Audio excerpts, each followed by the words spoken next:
राधे राधे आप सभी को। दिवाली पर इस तरह करें महालक्ष्मी का पूजन, इससे मिलेगी सुख समृद्धि और स्थायी संपत्ति। दिवाली का पर्व कार्तिक अमावस्या यानी 12 नवंबर को है।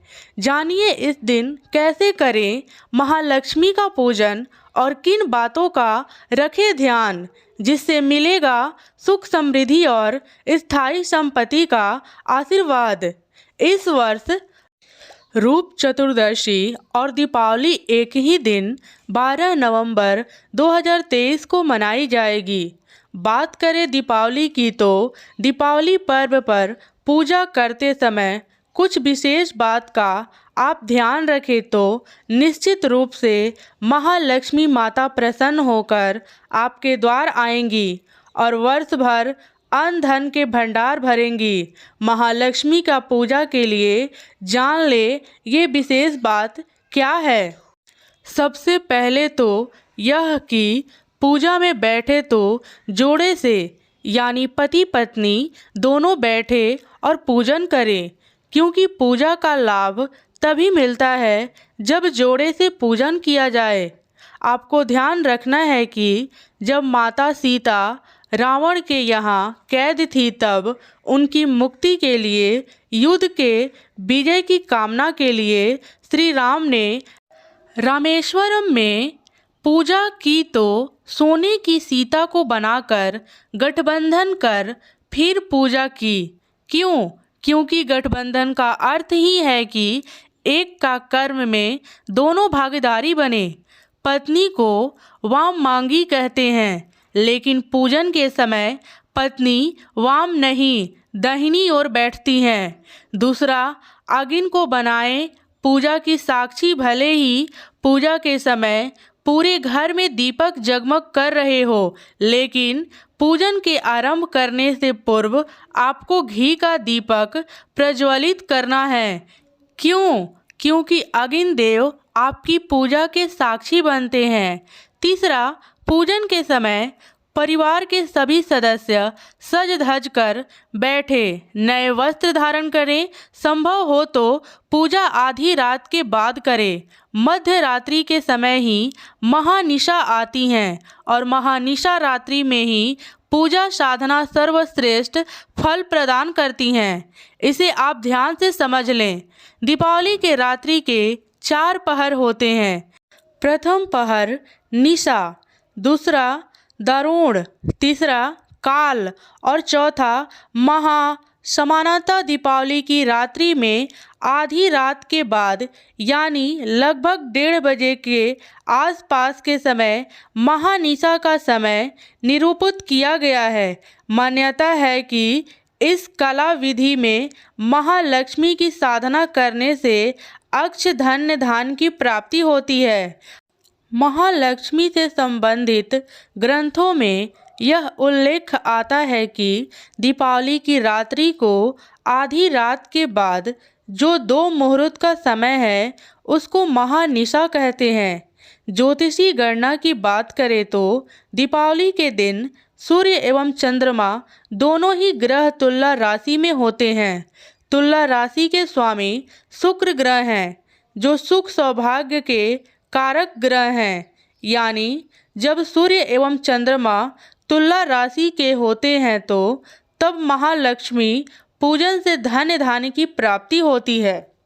किस प्रकार से करें दीपावली का पूजन? सर्वप्रथम गणेश जी का पूजा करें, फिर पूजन कलश स्थापना करें।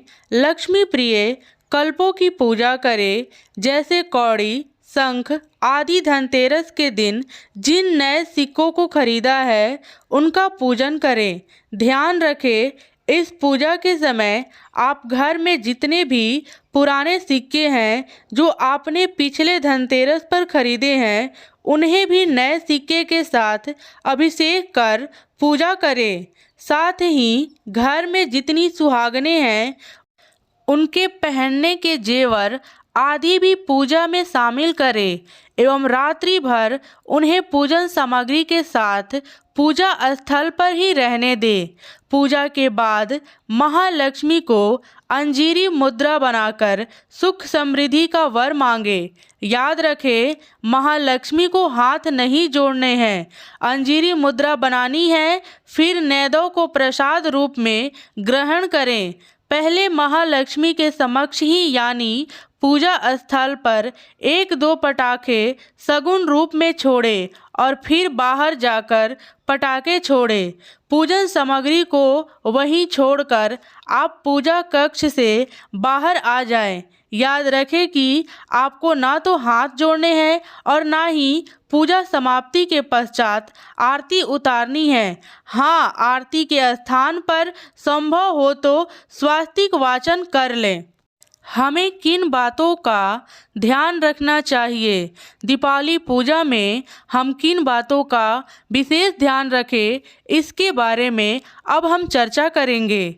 माँ लक्ष्मी जिस तस्वीर में खड़ी हो और आशीर्वाद दे रही हो, वो तस्वीर कभी नहीं लगानी चाहिए, क्योंकि वो माँ लक्ष्मी का स्थिर स्वरूप नहीं है। उल्लू माँ का वाहन है जो रात के समय क्रियाशील रहता है और निर्जन स्थानों पर रहता है। जिस तस्वीर में माँ लक्ष्मी उल्लू पर विराजित है, वो भी तस्वीर ना लगाएं।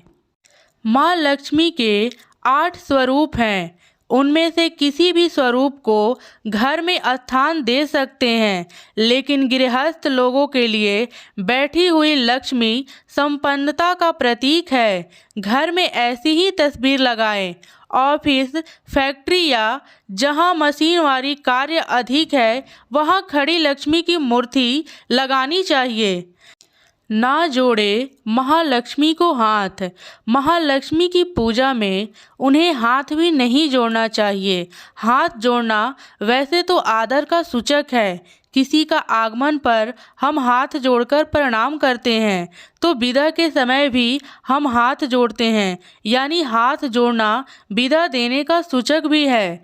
महालक्ष्मी तो दात्री हैं, सदैव अपने भक्तों पर कृपा करके कुछ न कुछ प्रदान करती रहती हैं। सुख समृद्धि, धन धान्य, शांति संतोष, यश कीर्ति, विद्या तप, बलदान, ज्ञात कौशल, दर्गुण, धर्म अर्थ मोक्ष सभी कुछ देने वाली महालक्ष्मी ही तो है। ऐसा महालक्ष्मी को हम विदा कैसे करें? इसलिए महालक्ष्मी पूजन के पश्चात अंजलि मुद्रा बनाकर शीश झुकाएं और वर मांगे। आपकी कामना पूर्ण होगी और सदा के लिए महालक्ष्मी का आपके घर पर अस्थायी वास होगा। दिवाली की पूजा के बाद पूजा कक्ष को बिखरा हुआ ना छोड़ें। पूरी रात एक दिया जलाए रखें और उसमें घी डालते रहें। लक्ष्मी पूजन के वक्त पटाखे ना जलाएं। लक्ष्मी पूजा के बाद ही पटाखे जलानी चाहिए। धन्यवाद। राधे राधे।